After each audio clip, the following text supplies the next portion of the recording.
Hi, I'm Laura Paladin. I'm a spiritual guide and teacher, and this is going to be a brief video about grief.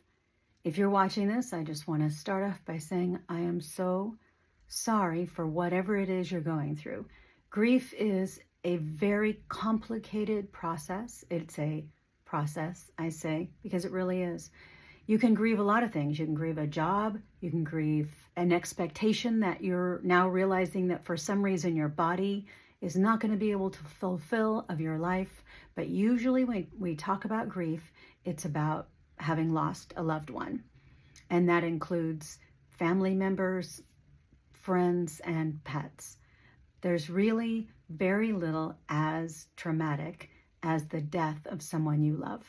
Divorce and breakups come close. So if you're watching this because of that, I just want to tell you, I went through a divorce after a 20-year marriage, and there were a lot of elements of that felt like this.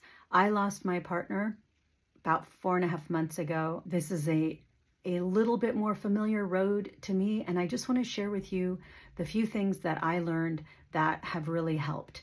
One is that if you're feeling like this is like the worst thing you can go through, you're not wrong. There were studies done with little rodents that mate for life, and they would rather starve to death than give up the little animal that they are pair bonded with.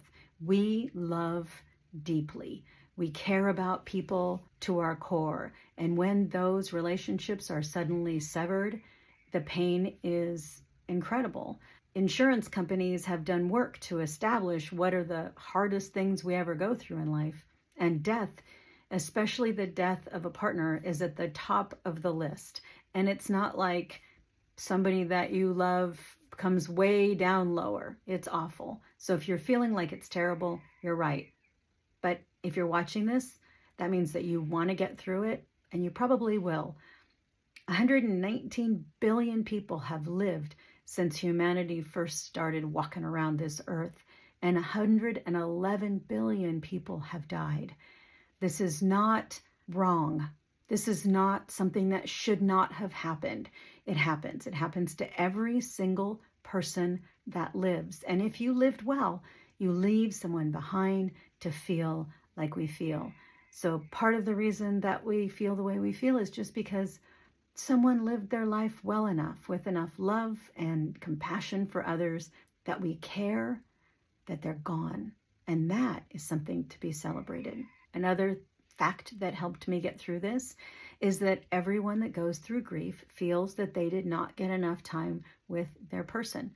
So if somebody was married for a week or 70 years, and they did interviews with people that were married for 70 years, and those people still feel like they didn't get enough time. So if you feel that way, you didn't, because there's never enough time with someone you love. But that's all it is. It's just part of the grieving process. The big takeaway is that we're never going to stop loving the people we love.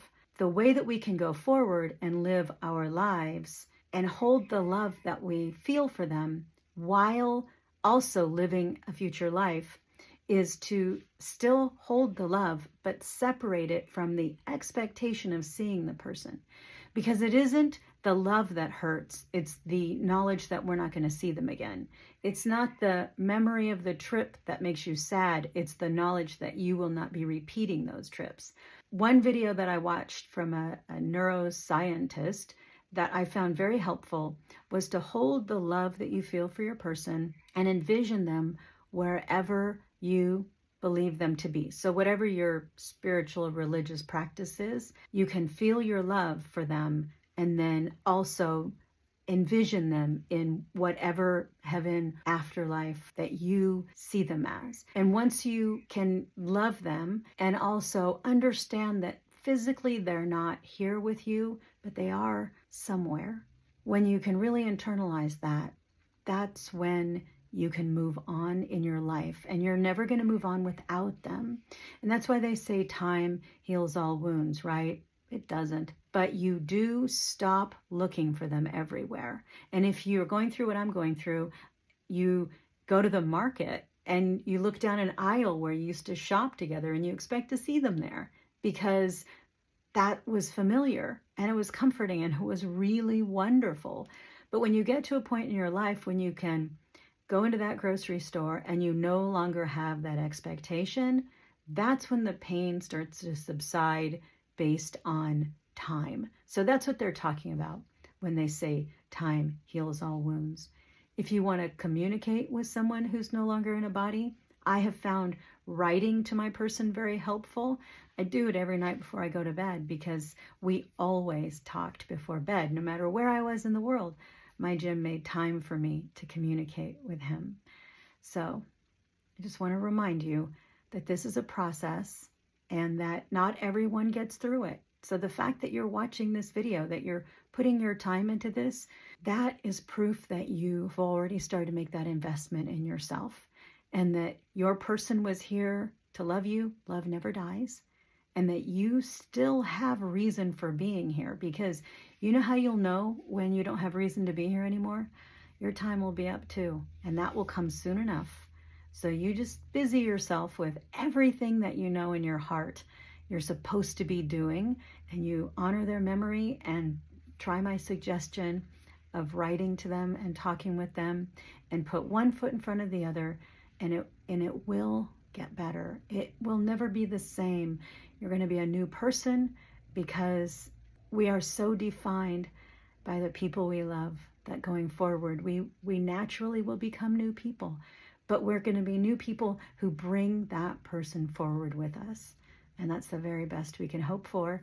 And as we go through our lives and we love other people and we help other people, why, when we pass, then other people are going to be bringing us forward with them too. I hope that helps. You take care of yourself.